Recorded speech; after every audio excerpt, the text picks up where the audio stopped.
President of Mongolia. I request protocol to escort His Excellency.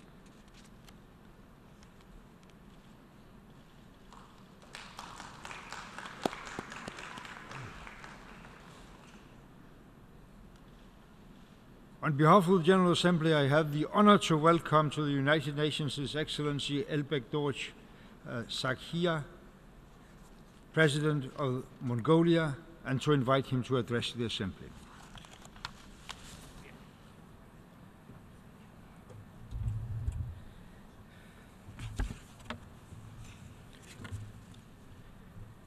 Mr. President, Mr. Secretary General, Excellencies, ladies and gentlemen, my heartfelt congratulations to you, Mr. President of the General Assembly.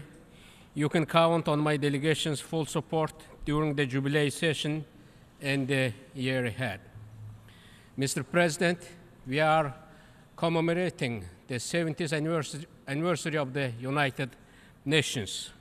As a family of nations, our hopes for peace and progress, as expressed in the UN Charter, still resonate deeply today. The UN is designed to uphold humanity's primary aspirations to live in peace, to enjoy equal rights, to aspire everlasting happiness. The UN has tirelessly served these noble purposes for 7 decades. If the UN did not exist, most of humanity would have ended up in violent confrontations and would have faced more arduous, complex challenges than occurred. We together achieved a lot and have drawn a better course. The number of sovereign nations had quadrupled since 1945. The world's economic output has increased 5-fold. Human beings enjoy longer, healthier lives. We are more literate and educated. Today, the world has achieved the highest degree of international cooperation in history. Starting with the founding of the UN, governments have steadily invested more and more in new means of cooperation. These tools create new options, more space for compromises, and more legal frameworks than humankind has ever possessed. The UN has justly become the primary universal organization working for peace instead of war, prosperity instead of poverty, and instead of human rights violations, a dignified life for all. Hence, I would like to state that the past 70 years of humanity were the best 70 years ever. The founding of the UN, a historic milestone, connects our past, present, and future. All of humankind is poised to make another great stride toward a new, better reality. I am hopeful for the future because we have the UN, because we have useful experience to tackle today's challenges, because a new generation of humankind is rising. The new generation has creative solutions to challenges and see in them new opportunities. They share knowledge and advanced technologies. Mr. President, at this moment, more than ever in history, we share a common destiny as a family of nations. Yet, despite our achievements, billions of people still live in forbidding conditions. Our home, Mother Earth, is becoming a more turbulent place and in fragile health. World War II is 7 decades behind us, and the arms race of the Cold War is 2 decades gone. Many military conflicts today are not tied to defending a particular territory, but are motivated by borderless ideological, criminal, and religious goals.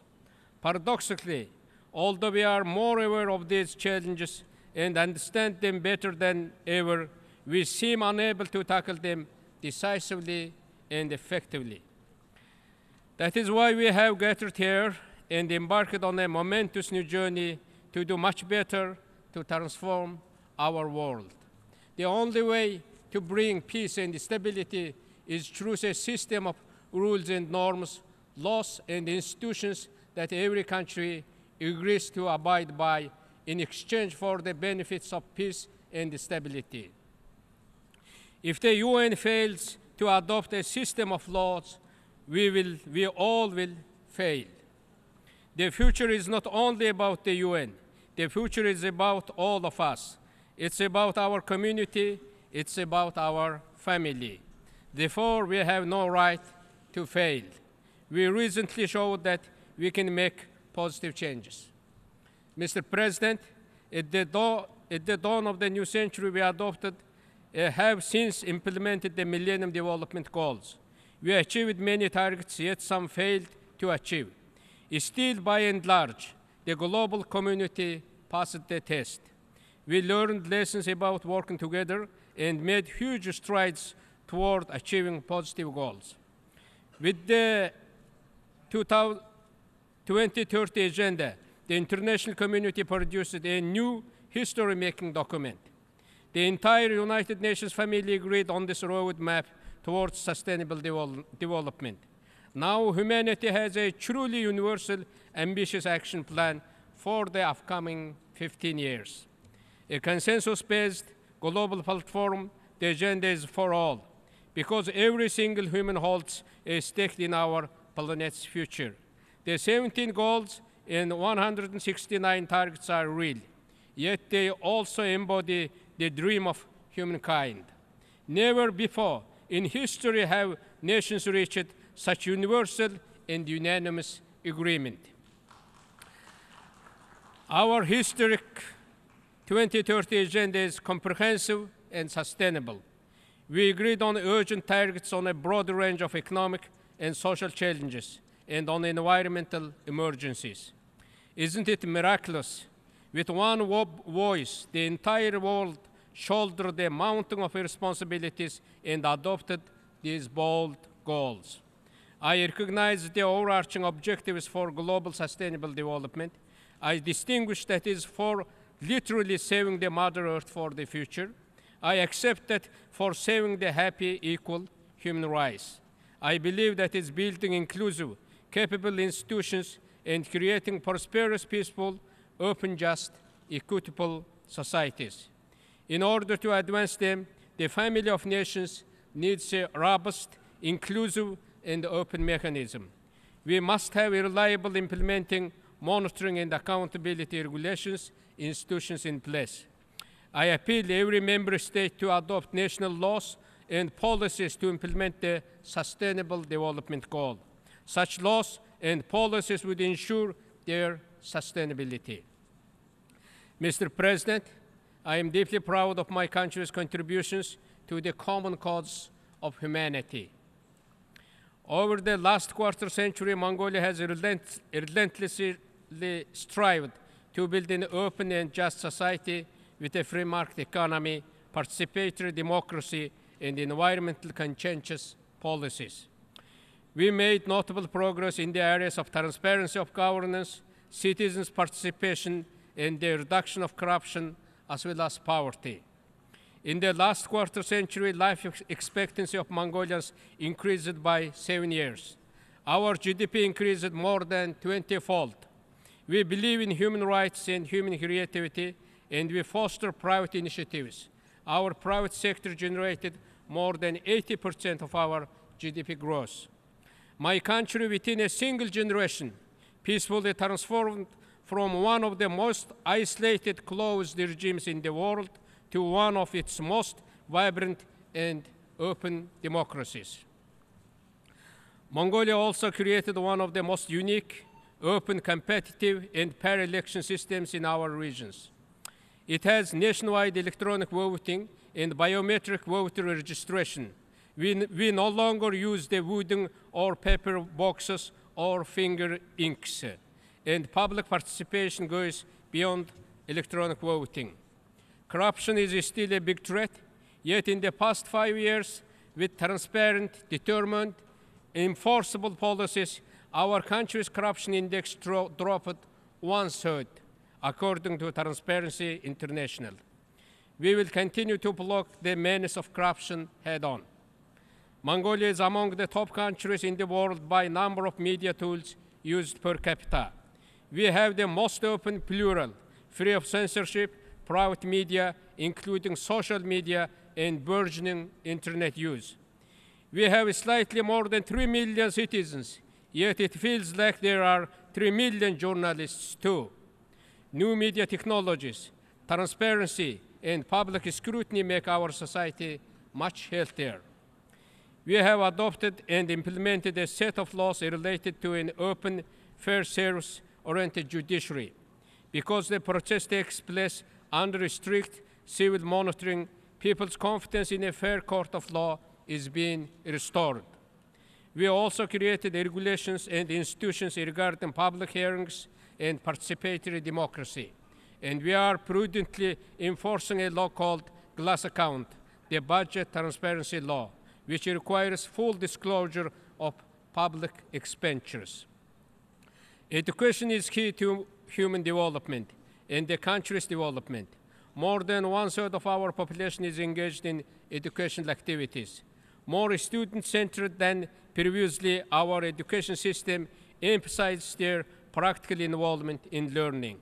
Our government also now covers tuition if a Mongolian citizen is accepted into one of the world's top universities. We believe in gender equality and women's empowerment. Mongolia is a strong supporter of the UN in this cause. For societies to advance, we need more women in public service at all levels, local and global. If women hold more positions of power, we will have less suffering and conflict and more harmony and civic engagement. All these efforts on the part of Mongolian citizens constitute a just, transparent, inclusive, accountable, action-oriented platform to guide us on a sustainable development path. I am confident that building on these bedrock successes and decisively moving forward go well with your appeal, Mr. President, for the new commitment to action.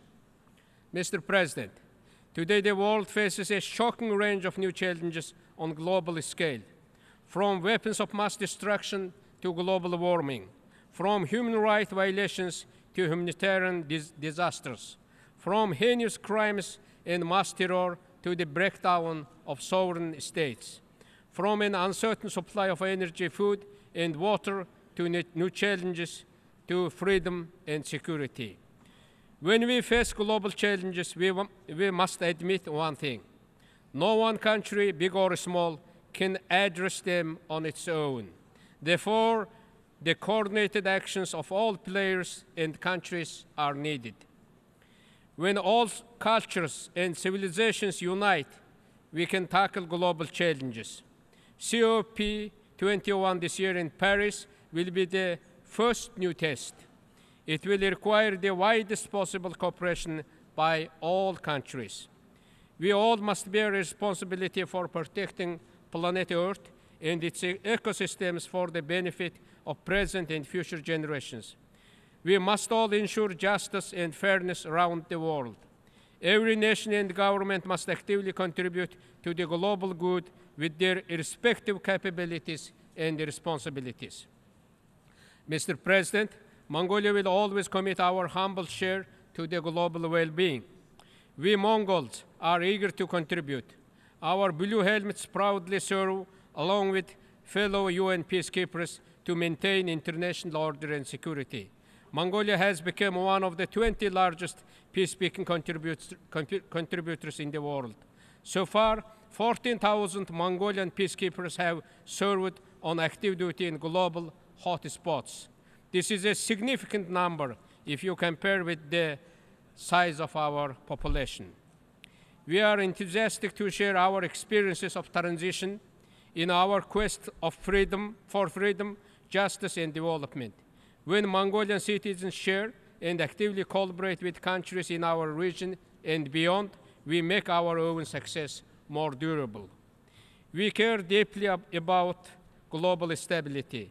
Mongols believe we must preserve our planet by eliminating nuclear weapons across the world. For 23 years, our country has pursued nuclear weapon-free status. Any nation seeking to build nuclear power must not endanger the peace and security of their independent neighbors. We believe the solution to these challenges is engagement rather than isolation. We believe that the strengthening multilateral collaboration and mutual trust among countries is vital. In Asia, Mongolia is a non-aligned nation, an honest broker that promotes peace and security.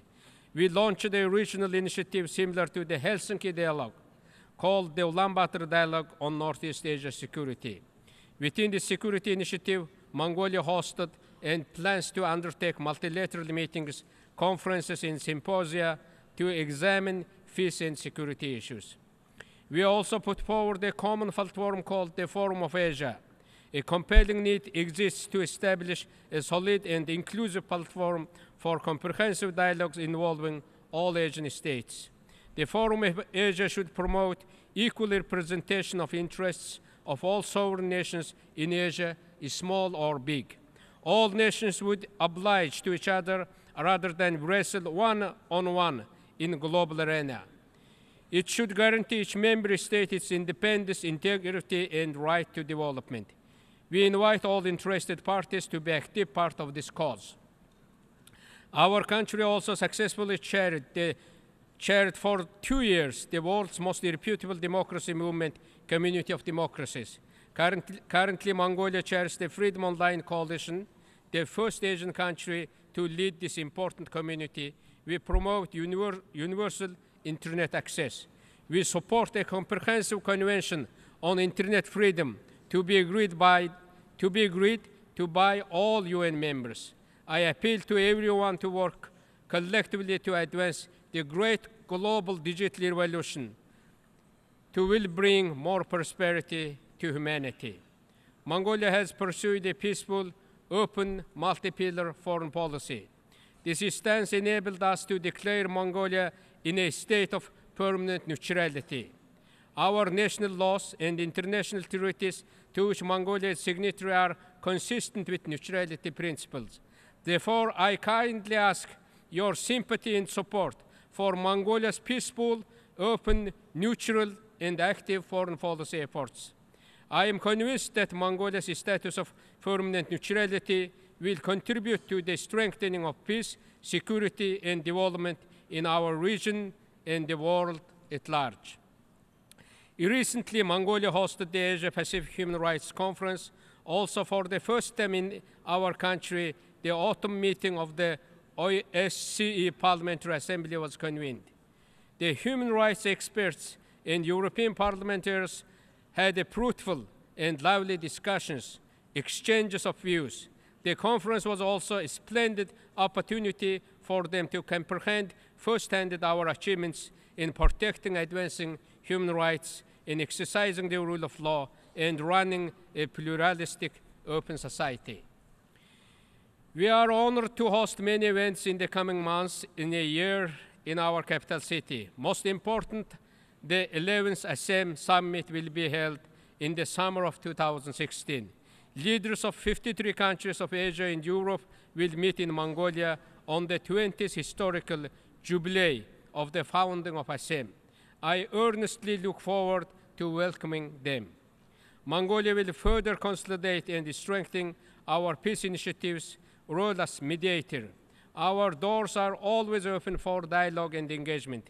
We will always say, very welcome to cooperate in the spirit of freedom, justice, and prosperity. We are ready to share the lessons we learned and listen to and learn from the lessons of their nations.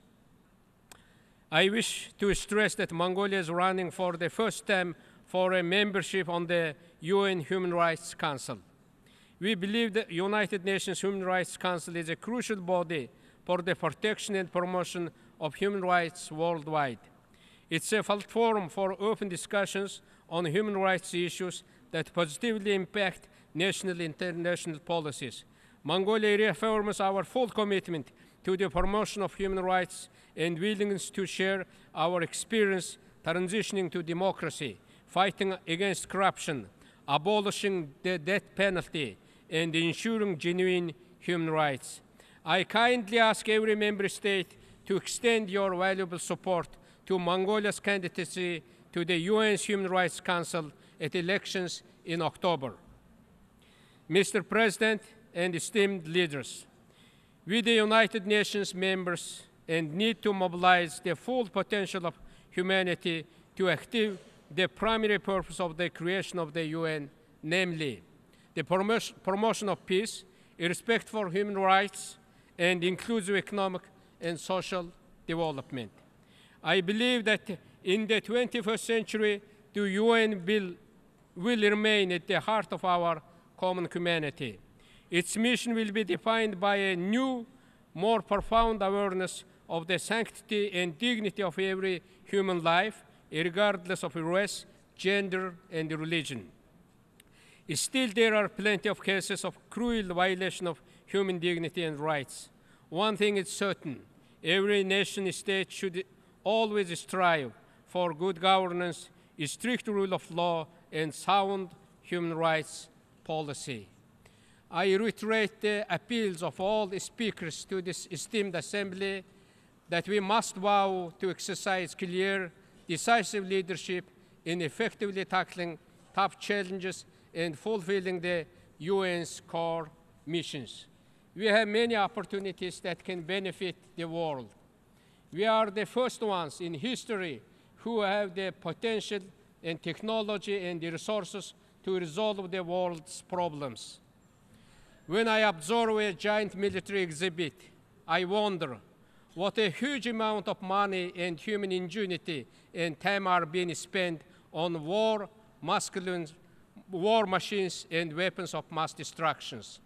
With a fraction of the money and technology we spend for the masculine war show, we could solve many today's troubling issues.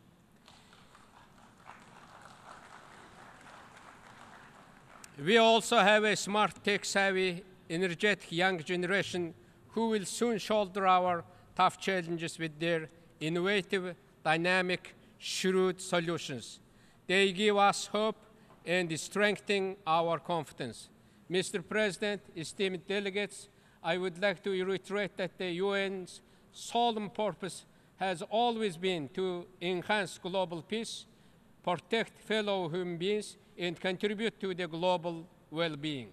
We all know there are sound critics of the UN. If our United Nations is to survive in the new reality, we must embrace substantive change. We need reforms to build a just common home. If we delay action, change will become more painful and more challenging. The UN is still our most representative, important global body. Its foundation is the preservation of the rights and interests of all nations, big or small, to have a voice, to have a vote, and to be part of a human home. More pertinent than ever, the UN is a common home where nations can meet, create solutions to solve the challenges of the world. If the 70 years since the United Nations was founded were the best 70 years ever, I believe, let us make the next 70 years even better. Mr. President, ladies and gentlemen, we humans are at our best when we face challenges, when we exercise collective bravery, spirit, and leadership. With the Sustainable Development Goals, we all become developing countries because we all have a stake in our plans in success. There is no future without peace. There is no planet without sustainability.